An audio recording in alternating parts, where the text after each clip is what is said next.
एक पुत्र का दायित्व एक माता को तो दे सकते हो ना दुर्योधन पुत्र। कर्ण ने सदा मुझे मां के सम्मान का आदर किया है।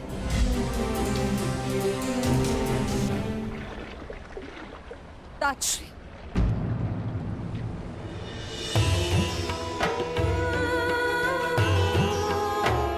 ताजश्री,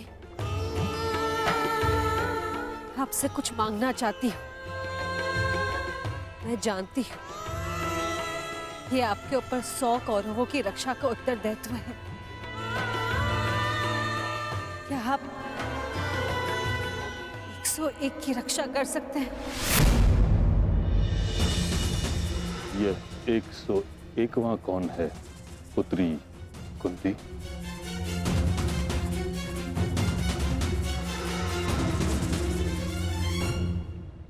अंगराज कर्ण, अंगराज कर्ण, अंगराज कर्ण, अंगराज कर्ण। ये जानते हुए कि कर्ण पांडवों के विरुद्ध है, तुम उसकी रक्षा करना चाहती हो। जान सकता हूं क्यों? क्योंकि उसकी मां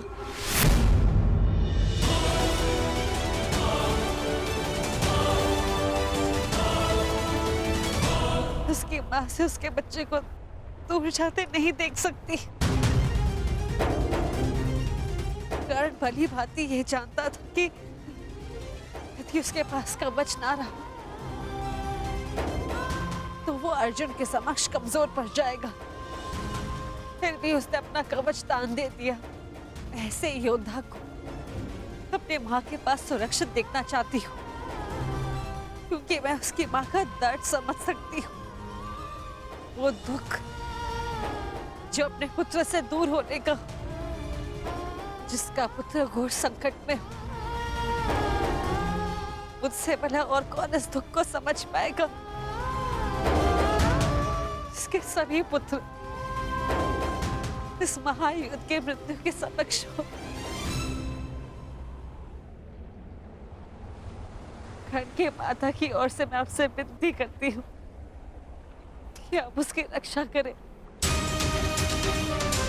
उसे अपनी सुरक्षा प्रदान करें।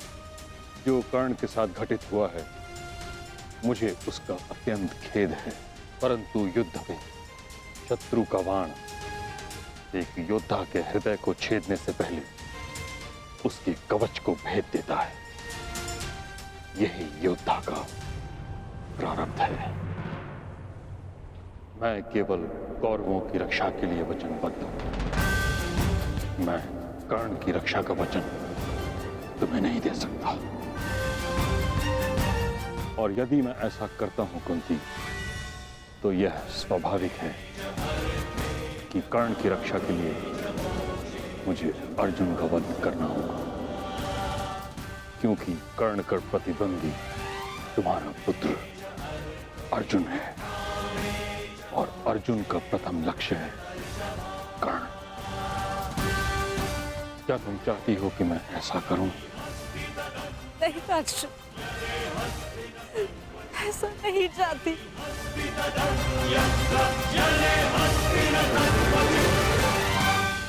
कैसी परिस्थिति है प्रभु, मैं चाहकर भी कुछ नहीं कर सकती। किंतु पितामह, मैं चाहती हूँ आप कर्ण की रक्षा करें, कर्ण की रक्षा करें। मेरे पास कोई और मार्ग नहीं पुत्री।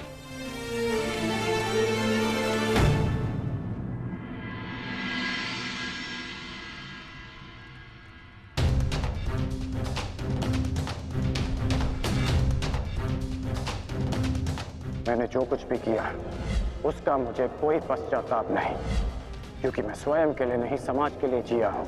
संसार में परिवर्तन लाने से पूर्व हमें स्वयं में परिवर्तन लाना चाहिए, और यदि मैं ऐसा नहीं करता तो तुम आज एक सूत पुत्र होकर हाथ में शस्त्र नहीं उठा पाते।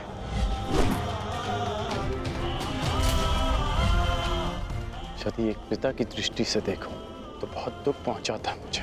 परंतु परिवर्तन की कामना रखने वाले एक योद्धा की दृष्टि से देखूं तो मुझे ग्लानि नहीं, गर्व है तुम पर। मुझे विश्वास है कि एक दिन तुम मेरा बलिदान अवश्य समझोगे। मैं उस समय की प्रतीक्षा करूंगा।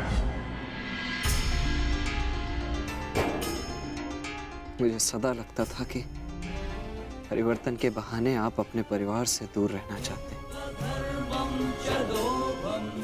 परंतु आज समझ में आया पिताश्री कि आपका लक्ष्य कितना महान था।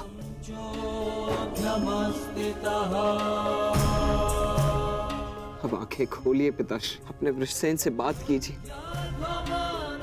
मुझे आप पर, आपकी सोच पर विश्वास है पिताश्री, विश्वास है।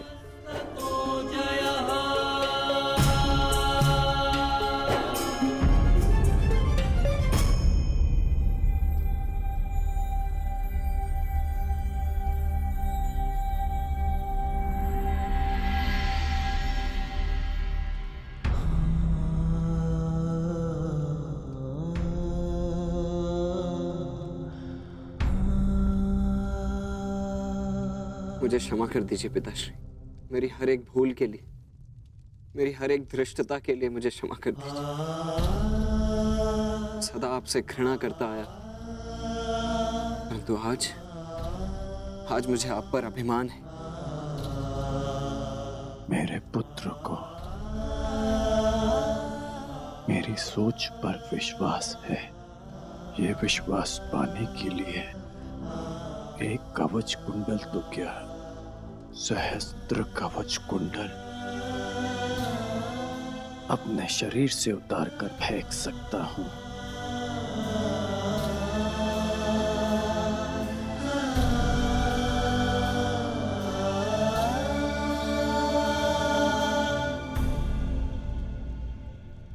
अब स्वस्थ हो पुत्र?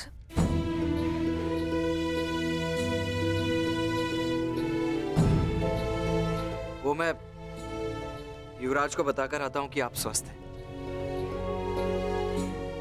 प्रणिपात राजमाता। वृषसेन, तुमने मुझसे तो क्षमा मांग ली, परंतु अपने व्यवहार के लिए किसी और से क्षमा मांगना शेष है।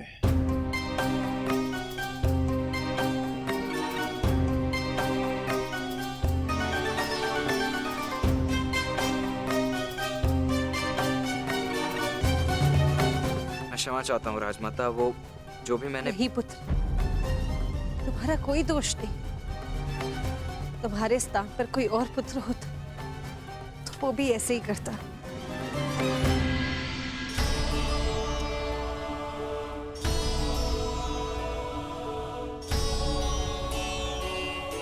धन्यवाद।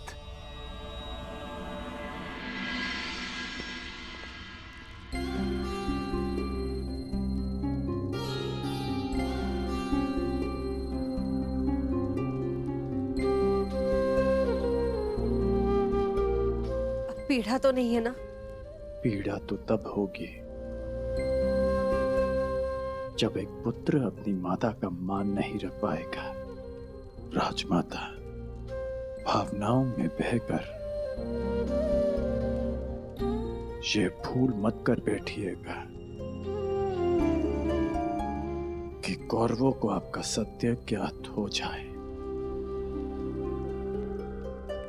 और हाँ, मुझे मेरा वचन स्मरण है, युद्ध के पश्चात